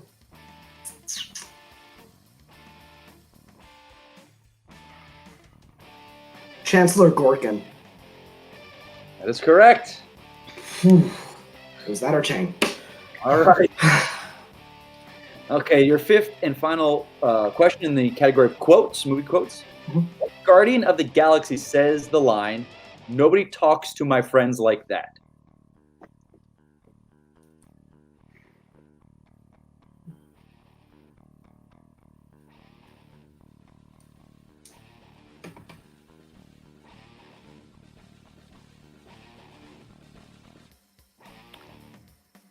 Drax.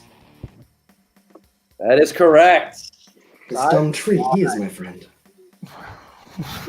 Robert running through that round. Quotes. God. Man. Jesus. Yep. They are dangerous, but they can be beaten, as Robert chose. But you know what? So Robert put his score, doubled his score, actually. He is now sitting at 22 because of that one steal. He has doubled his score.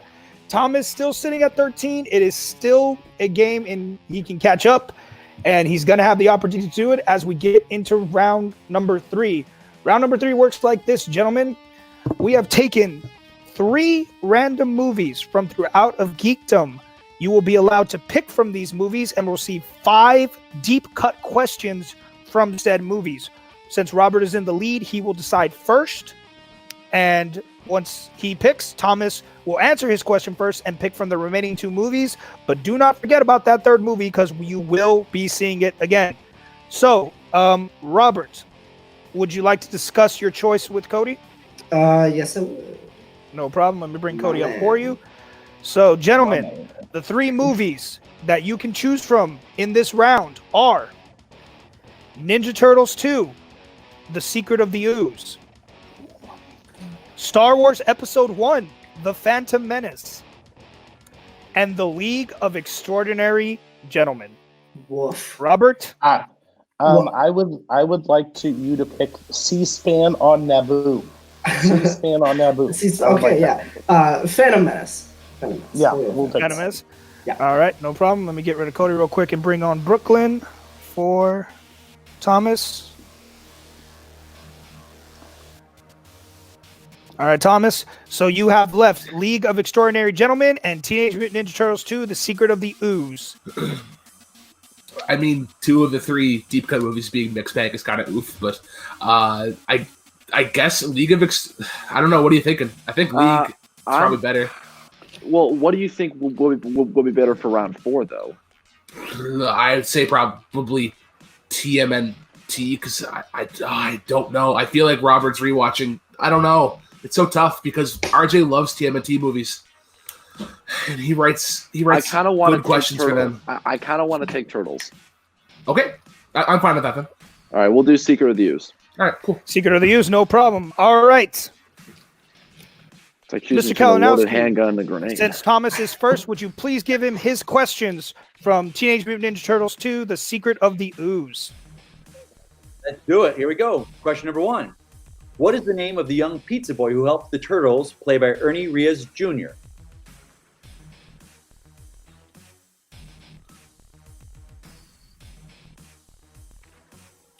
Kino? That's correct. Kino, very good. Well done. Well done. Points. There you go. Nice job. Second question. What is the name of the chemical company that created the mutating ooze? Like the acronyms, like. Do you want the And all we need is full- the acronym. All we need is the acronym. All we need is the acronym.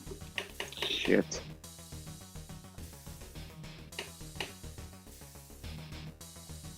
Need it in 5, 4. TGIR? That's brutal. That's brutal. So close. Can you steal this or no? Right? No steals? No, there's no steals, steals. No steals. Well, TGRI.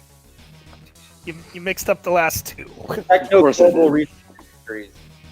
That's So like a close. it's a verbal Brooklyn sandwich. That is. All right, here we go. Shaking that off. Moving on to question number 3. TGRI discovers that they have a chemical spill by finding mutated version of what kind of flour?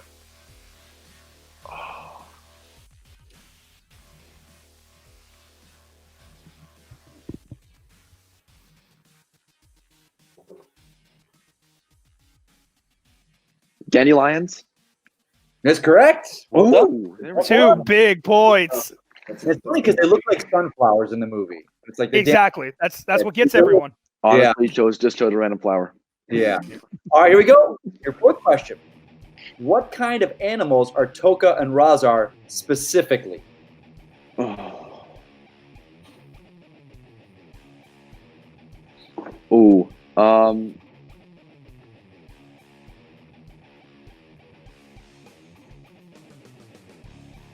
Can you repeat the question, please? Okay, of course. What kind Second of repeat? Yep. What kind of animals are Toka and Razar specifically? I feel like.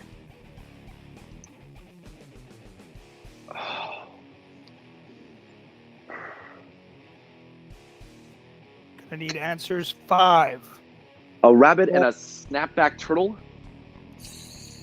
Oh, a snapping turtle and a wolf. Okay. Snapping. All right. You're closer on the turtle than most people. I will give Yeah. you that when I was testing these. Yeah. Like, you were close. All right, here we go. Your fifth and final question. Professor Perry creates a formula that should reverse mutation in Toka and Razar, but they have to eat it.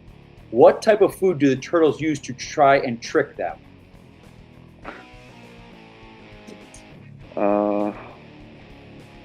Pizza. Incorrect. It is donuts. All right. It's Pizza the was my traditional guess, too. pre-fight donuts. So that it is- Come on, guys. The traditional pre-fight donuts. Pizza's my guess too. Everyone Oh, gets pizza. It upsets me so much. All right. I Well, mean, after that, can Thomas, you blame us though? Yeah, it's the go-to turtles food. I understand. I do. All right. So with that, Thomas did bring up his score to 17. So he is still in this game at this moment, but it is now Robert's turn. Robert, I will be giving you your questions, and you chose Star Wars Episode 1, The Phantom Menace, my Sure did. second favorite Star Wars movie. Fight. Yikes. We've already had this argument too many times, Robert. We're not doing it again. All right. Your first question in Star Wars Episode 1. How does Qui-Gon save Jar Jar Binks? He makes him duck out of the way of like a droid carrying machine that's like going through the forest. He like pushes him out of the way. That is correct. We will accept that. We were just looking forward. Pushes him out of the way of a droid carrier. All right. Your next question. Besides their uncertainties, what main reason do Obi-Wan and Mace Windu bring up on why Anakin cannot be trained? He's too old. That is correct. That was a terrible Yoda. I'm sick right now. Yoda's not even the one who says it. Fun Oh, fact. really? It's Windu. Oh, you know what? Yoda says it in Empire. All right, your next question. What is Anakin initially trying to do when he accidentally turns on the Naboo starfighter?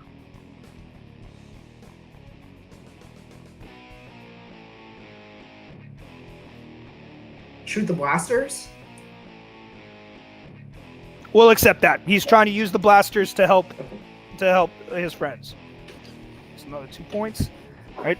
And your final question. Or I'm sorry, 2 questions left. Sorry. Your fourth question. Mhm. How does Qui-Gon pay for the entry fee to the pod race?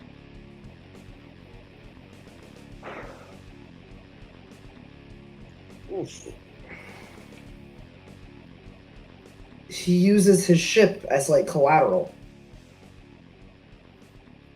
Watto pays for it, and he puts up his ship against Watto. So if Annie wins, then he gets to keep his ship.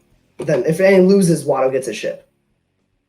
That is correct. All we needed was that he convinces Watto to pay for it. You didn't even have to bring up the collateral. Okay. Big 2 points right there. And your final question. Since what age does Anakin say he's been on Tatooine? He wasn't born there? Oof. Questions, man. Jesus. That's a oof. Okay. An angel. If he wasn't born there, I'm gonna go with 2. Ooh. Brooklyn, you owe this man a sandwich. It was Oof. 3. He said he was Damn. 3, I think. Oh, so, yeah. Yep. 3. He says 3, I think. Yeah, I can hear Jake Wood saying that. Damn. Yeah. Thanks. Yeah. I think. Yeah. All right, ladies and gentlemen, after that grueling second round, Robert has now brought his score up to 30, which, Robert, if I'm not mistaken, this is probably the highest you've ever scored in a championship match. I don't remember these things. Yep, I that's should. what you want to hear. Oh, yeah, of course, yeah. I don't know. Humble, the rare humbleness of Robert, guys. He knows. He remembered. Mm. All right, and Thomas is sitting at Yeah, 17 right now, so he still has a chance to catch up as we get into round number 4. Round number 4 is our double Jeopardy round. You're going to see 5 more questions. Each of these is going to be worth 1 point. However, if you miss the question or refuse to answer, you are going to lose a point. Where are these 5 questions coming from? Well, you both chose those 2 movies, so the last movie will be the ones you get the questions from, and that will be The League of Extraordinary Gentlemen. This movie sucks. Just to let everybody know, I love this movie too. This movie sucks. All right, so Why the letter I pick will. movies again? I didn't. This was the randomizer. No, it's randomized. It's randomized from every movie that's eligible for Full Metal Geek. It's Yep. 3 randomized movies from the entire eligible list. Yep. And it always does be good. All right, Mike, you and I will alternate with these questions, but I'll go ahead and start off first. All right, so gentlemen, your first question in League of Extraordinary Gentlemen. What specific crime does the Phantom commit at the beginning of the film?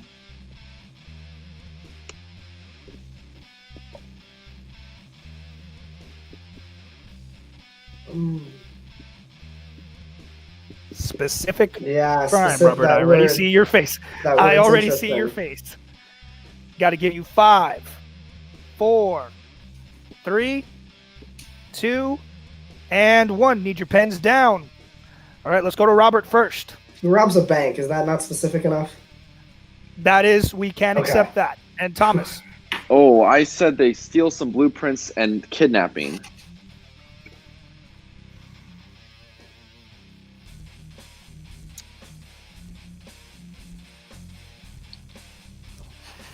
Those are both crimes, technically. No, it's I don't know if they um, kidnap anybody. well, he I haven't seen this movie in a couple months. we were just looking for the robbing of the bank. If he steals blueprints and if he kidnaps somebody, if he does both of those things, then yeah, I give him the points. It's what he steals from the bank. He's actually stealing blueprints. Does he kidnap somebody though? He kidnaps scientists right after that. It's Then, it's yeah. the next crime. I'm sure. Yeah. If he's stealing blueprints, All right. Yeah, give it to him. He went more Hey, specific. like I said, that's why That's I was pausing. I wanted input. Yeah, So you know what? that's fine. We're gonna give both of these gentlemen the point. Absolutely. You just dunked on me. No problem. All right. Yikes. All right. Mike, hit him with the next question. Alrighty. During the library fight, a dying soldier asks Dorian Gray what he is. Dorian replies he is what? Jesus. Who wrote this? RJ. Christ. It's one of my favorite lines from the movie. I'm sorry. It's a great line. Oh, Only one person got this right in testing. I'm going to put that out there right I now. wonder why. I think it's a very prominent line in the movie. Thank you, Robert. I'm just messing with it. I know you are. All right, gentlemen. 5, 4, 3, 2, and 1. All right, and Thomas, what is your answer? A dead man? That is incorrect. And Robert? An immortal dude who shouldn't look at a pic of himself or oopsies. Everyone thinks he talks about the fact that he's immortal, but the correct answer is he's complicated. Complicated is what he Ah, says. yes. That does describe Dorian Gray. It really does. I hated the book. All right, gentlemen. Your next question. When Sawyer introduces himself to the team, he says he works for what agency?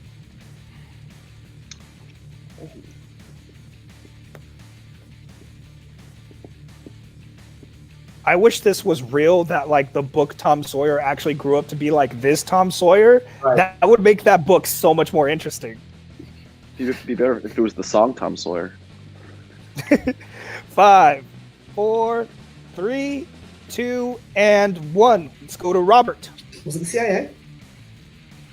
That is incorrect.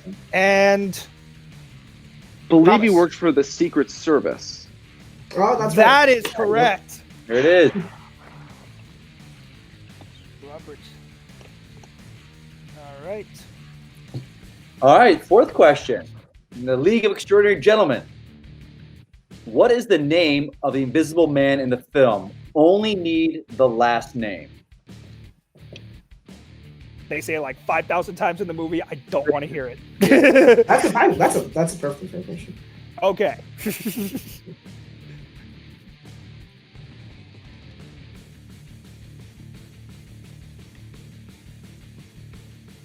All right, 5, 4, 3, 2, 1. All right, Thomas, your answer. First name is Rodney. It is Ronnie, but we did need the last name. Oh. Yeah. Rodney We needed the last Skinner. name. Skinner is correct. We needed the last name. It was Skinner. That's an interesting one. Okay. Don't make the rules. Thomas, would you like to challenge? You said in the question first and last name, right? No, the question. I said I only need his last name. The question is, Oh. what is the name of the Invisible Man in the film? Yeah. Then in quotes only need the last name, but Oh. Is it? God, I'm dying here. I can bring Brooklyn on if you want to discuss it with him. Yeah, I need Brooklyn on this one. What's the score right now? The score right now, if it stands that he doesn't get the point, it would be back to 17-30 actually, because they both lost a point and gained it back.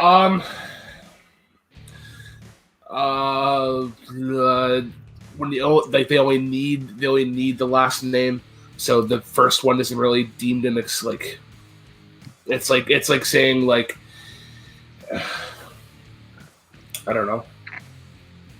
I honestly I don't know. I really feel. Look, I mean, we're in knockout range. I feel that if there was any time to use it, it would be right now. Yeah. So yeah, I'll challenge it. Yeah. Okay, that's fine. Yeah. Because Your challenge is that your challenge is that even though you didn't give the last name, you gave the correct first name. That is your challenge. I gave his name. I gave his name. All right, we're gonna take a quick break, everybody. And we'll be back from the challenge. All right, ladies and gentlemen, after reviewing the challenge, we did rule that the question was not worded properly. However, we came to an agreement that The question did ask for a name, even though we said we only needed the last name. Thomas still gave a correct answer in giving his first name, so we are going to be awarding him the point. All right, gentlemen, and your last question in this category.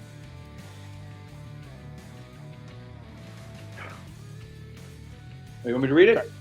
You got it?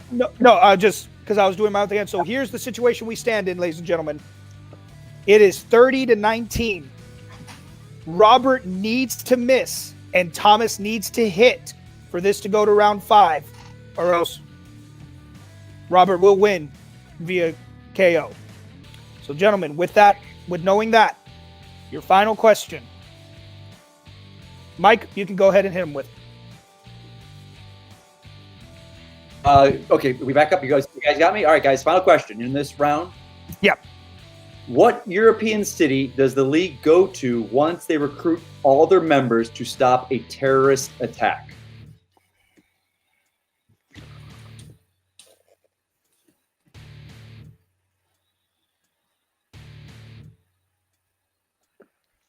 I want to give commentary, but this is very tense. I've been there. I know exactly what this is like. I know exactly what's going on in both these guys' I heads. can only imagine what this is like. All right, gentlemen, I got to give you 5, 4, 3, 2, and 1. Let's go to Thomas first. Venice. And Robert? Scribbled out Venice and put Rome. Ladies and gentlemen, we are going to round 5. The answer is Venice. Oh my God. Oh boy, oh boy. Wow. Woo. Just wow. Just everybody take a breath. Holy shit. That just happened. Why did I cross that out? I knew. That was cool. Go with the All right. That was All right. We're all back. All right. Ladies and gentlemen, we have done what rarely ever happens to Robert, and we are now going into round number 5. Round number 5 is going to work like this. I will once again bring up another wheel. This wheel now only has 6 categories on it. Each of those categories has 3 questions in it. A 2-pointer, a 3-pointer, and a 5-pointer. Each of these gentlemen will get each spin, 3 spins at that wheel. Whatever category it lands on, they will receive that point value question for that round. A category is eligible to be asked more than once as long as it is in a different point value. Each competitor is allowed only 1 respin throughout this entire match. If they don't like their 3-pointer, they can spin again. However, they cannot respin on the 5. Since Thomas is behind, we will go to him first. Thomas, you are in the situation. You must answer all your questions correctly to send it back to Robert. So let me go ahead and bring in Brooklyn for you, and I will bring up the second wheel and give you all the categories that we have for y'all this evening. All right, gentlemen, for this round, your categories are Middle-earth, quotes, directors and composers, Star Wars, heroes and villains, and Marvel. Scroll back up here, Thomas. This is going to be your 2-point spin.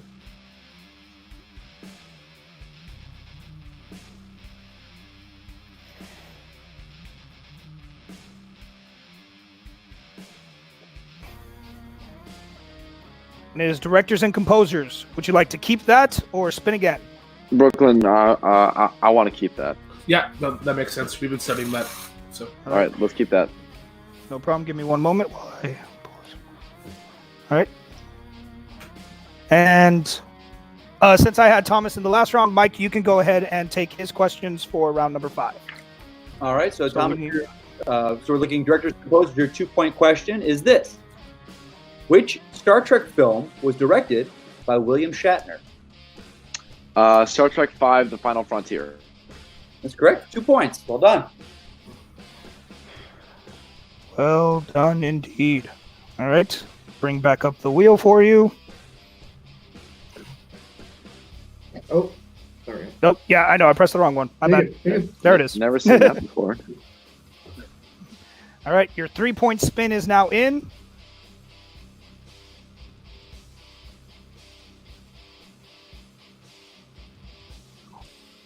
And it is in Middle Earth.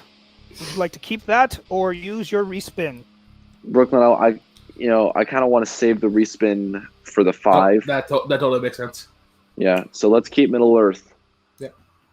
All right. Okay. So your 3-point question in the Middle Earth is this. In Return of the King, which character right after Aragorn...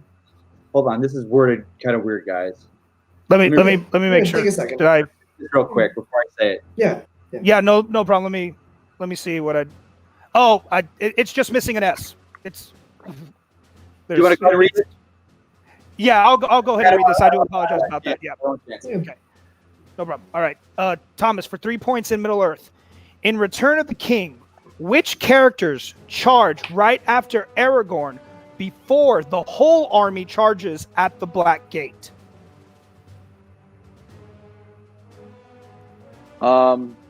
Merry and Pippin.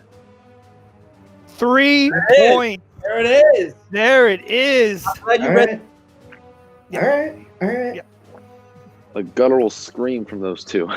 So I was like, great answer. Great answer. Good call, man. All right, here we are, ladies and gentlemen. This is possibly Thomas' last spin. He needs to hit this 5-pointer in order to send it over to Robert. Thomas, that spin is now in. Can you screen share? You can't see. Oh, sorry. I know I messed up You're good. again. You're fine, man. I'm sorry. You don't have to keep apologizing. You're good. This is Let's why do it. Robert runs the streams, people. And since I did it to Robert earlier, I have to do it to you now. That That's fine. was your legitimate spin. Was Heroes and Villains for 5 points. Brooklyn. Yeah. That. What do we got here? We got Inky Dinky Doink Doinkly, Smurf and Smurfette. Yeah, this one stinks like day old tuna fish. So we have Middle Earth, which we don't really want for a 5-pointer. Star Wars is, it's like I'm okay. Look, 60, remember, 40. I had a 5-point Star Wars against Jake, and I was able to knock that out. Same with Marvel against Jeremy. Heroes Villain, it can get super deep cut even in. I think a respin's favorable here. There's there's 2 categories here that we hate. So yeah, we've got to hope for the best here. All right, let's respin this. All right. So we will be doing the respin. Whatever category it lands on, he will be answering from. Oof. And it will be from Heroes and Villains. Right, Thomas, remember we talked about last time. Literally, just like take a deep breath, wait 3 seconds, regardless whether you know it. Just get that answer. All right. And just a reminder, Thomas, you do only have 1 repeat left. Mm-hmm. Mike. Yes. Okay. Okay. Here we go. Name your 5-point question. Name 2 of the 3 main superheroes in Mystery Men. And we are looking for their superhero names, not the actors.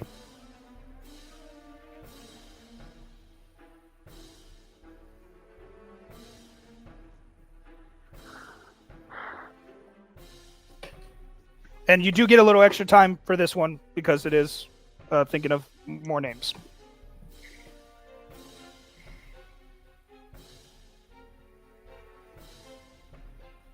Five, 4.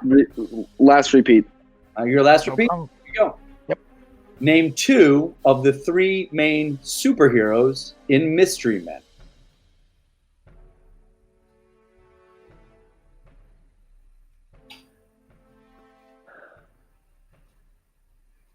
Robert, you're going to retire a champion. Captain Amazing and Phantom. And your winner, and still the Full Metal Geek champion, Robert the Hobbit Parker. We were looking for Mr. Furious, the Shoveler, and the Blue Raja. What a intense match. I think that's the closest anyone has ever come to forcing Robert to actually play this round. Thomas, you hold your head high, man. That's how great players play. You were down by a bunch of points, and you came back and helped. That's nothing to be ashamed of. That match right there, absolutely not. That was absolutely, man. That was a fantastic match, gentlemen. Bravo all around. We're gonna go ahead. Actually, first go ahead and talk to Thomas first. We're gonna talk to the challenger, bringing back Brooklyn for you. But Thomas, do not hang your head. Like I said, you came back from being down over 10 points, coming back in the third and fourth round, catching up to Robert, almost clearing the board on round 5. But heroes and villains, it came right back to you. Was there a category you were hoping for? Honestly, anything but heroes, villains. Like I've learned from watching almost every match this league has put out.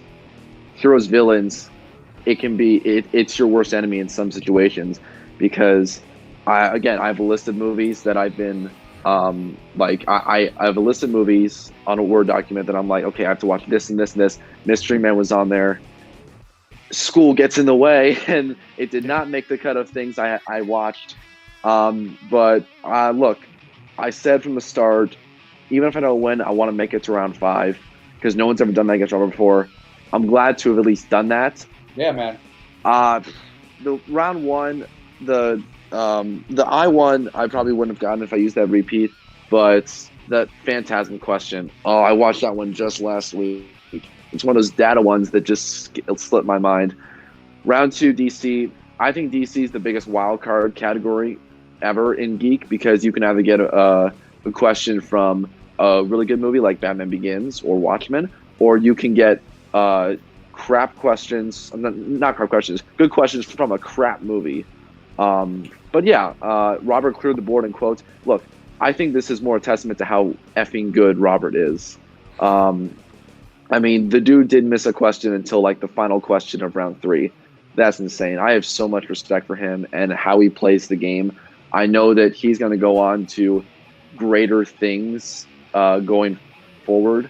And I'm glad to have at least gotten a shot at him before he eventually made the jump.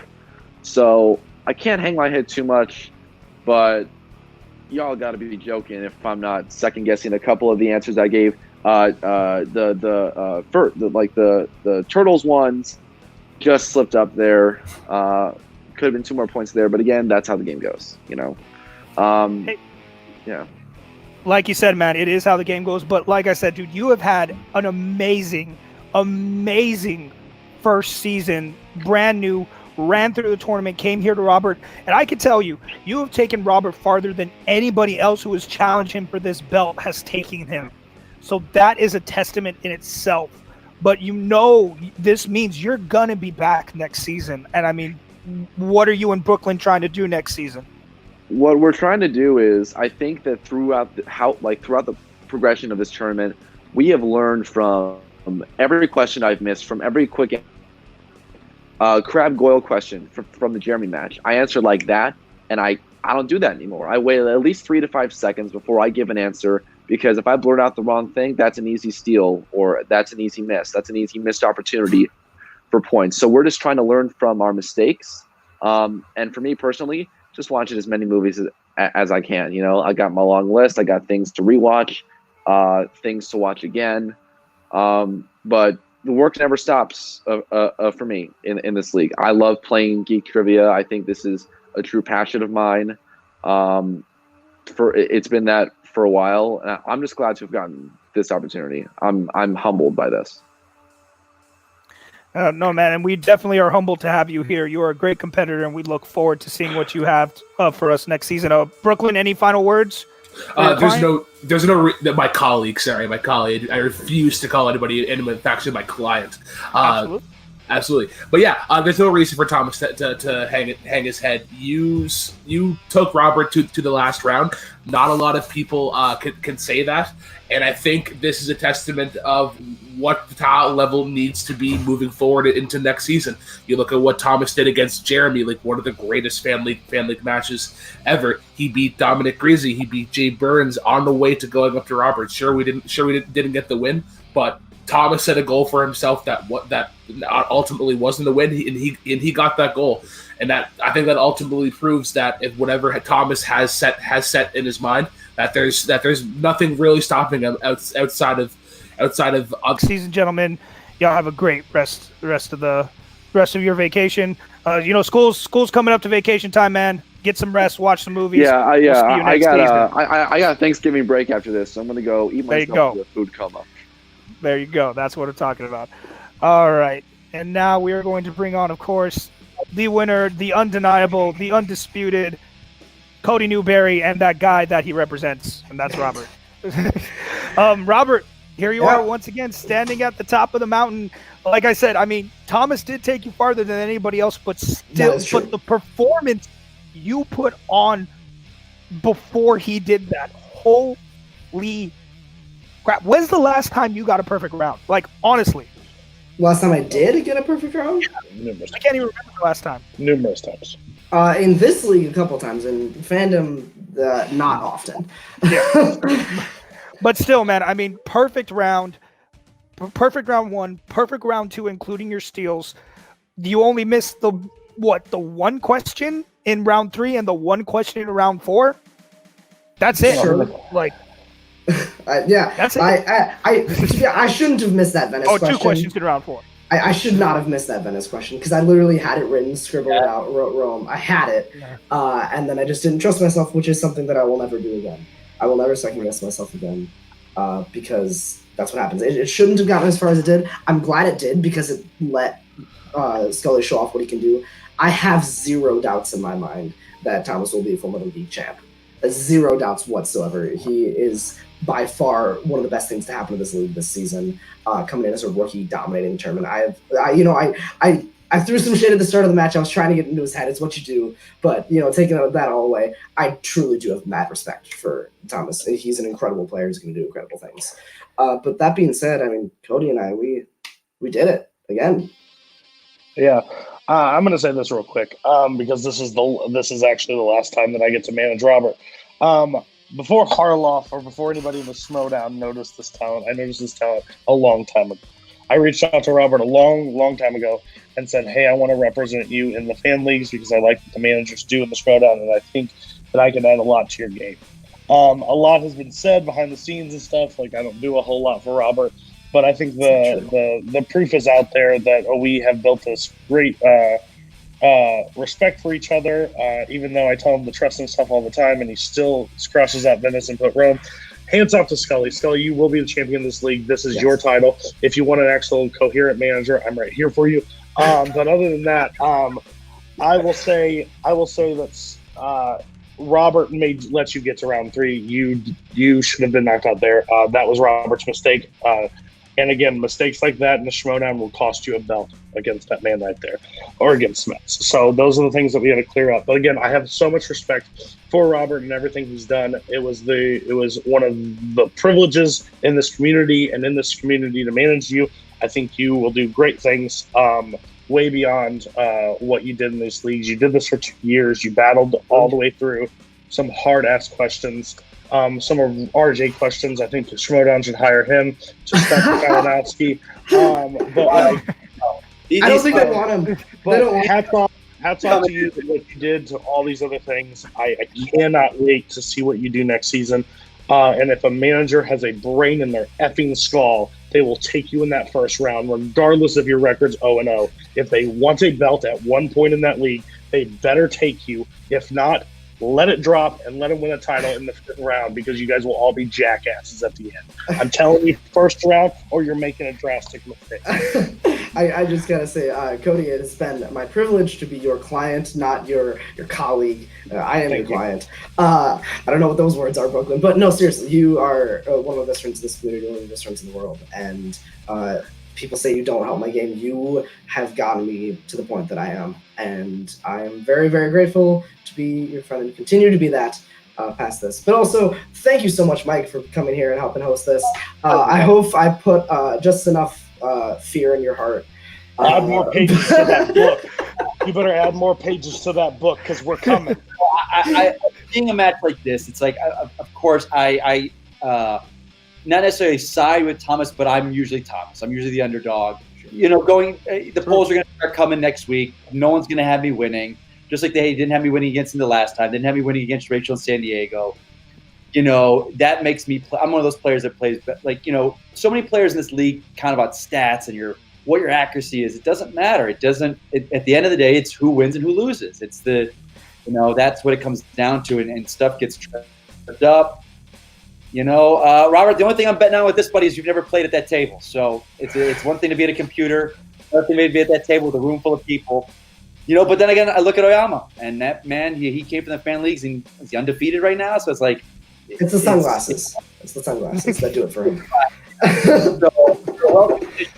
To the league, to the play, it's tough right now. So who knows? I mean, like you said about Thomas, you said the belt will be his one day. Smets will have that belt one day. It's just a matter of time. There's the players in Geek and seeing what you guys are coming up now. It's just everyone is so good. It's just a matter of, and my girlfriend Shannon said it best. It's like now it's a memory game. It's who turns over the right cards in their head, of like what the right question is. Everyone knows the answers. They're all there. It's a matter of being able to pull it with the clock, with the pressure. It's just it's what it is. It's not like we talk singles and teams. What's better and what's harder? It's like Geek is a different beast because we all know these movies, so the knowledge is there. It's just a matter of getting it out. Singles, it's like, I never saw that movie out of 10,000 movies, so I'm not going to get it right. IG, we all know the movies, so it's tough. Absolutely. Yeah. But yeah, seriously, mad thanks for you coming out here. We appreciate your time. Hopefully, it helped you study a little bit for the. Oh my God, I'm glad you guys go through all those questions because that's a new study guide for me right there. Smets is going to kill us. Yeah. Smets is going to kill us. Something Smets. Oh, I'm sure I'll be getting a message from Smets very soon. He doesn't need the help. Oh, no. That's true. All right. Well, like everyone has been saying, Robert, you know how I feel about you, man. We've been doing this together for a long time, and I know you're still going to be here, not competing, but it's definitely going to be sad just not seeing you on that side anymore. To everybody out there too, that of course with Robert, the league's going to change next year. It's going to be a whole new dynamic because we're going to be changing a lot of things. So all of you who are still interested in playing, be on the lookout for the testing posters because people got to come in and people got to go out. It's what happens in this league. Things are going to change. But the one thing that will never change is that man down there will always be your undefeated champion. And we will miss him dearly as a competitor. But he will always be here behind the scenes and in our hearts. That is true. Yeah. I'm not going. I'm not leaving. Yeah. All right. Well, ladies and gentlemen, just one last time. Again, Robert couldn't say it enough, but thank you so much, Mike, for joining us here. It is always a pleasure to have you here. I'm glad we can at least give you some extra stuff to study. Yeah. Any last words for the fan leagues, for the fans out there? Just so you know, I will be voting for you on that poll. I don't know what you're talking about. I mean, I love Smets. He's my boy, but I'm going with Kalinowski. It's funny. I was on SEN the other day. We were doing the backstage schmodown with Christian. And yes. The first time, Christian, he's like, I'm voting against you, Mike. I'm like, okay. Yeah, it is. But honestly, I always play better when I'm the underdog. Like when I started losing, like with Roca, Founding Fathers, that's when everyone was behind us. Me and Corruption, everyone was, they were picking me to win matches, and I started losing. It's like I play better when everyone's against me because I have stuff to prove, and that forces me. When I'm up on top of it, people are wanting me to keep winning. That's when I started losing. So I'm in a great place come 2 weeks from now. So we'll see what happens. You bet we will all be watching with bated breath at that match. I don't know about you, but that should be the main card. I'm just saying that should have been the main card of the match, but whatever. Ladies and gentlemen, once again, I have been the Red Ranger, Renee Villarreal. That is Mike Kalinowski. That was Robert, Cody, Brooklyn, Thomas, and everybody here. Thank you all so much for tuning in, and we will see you next season.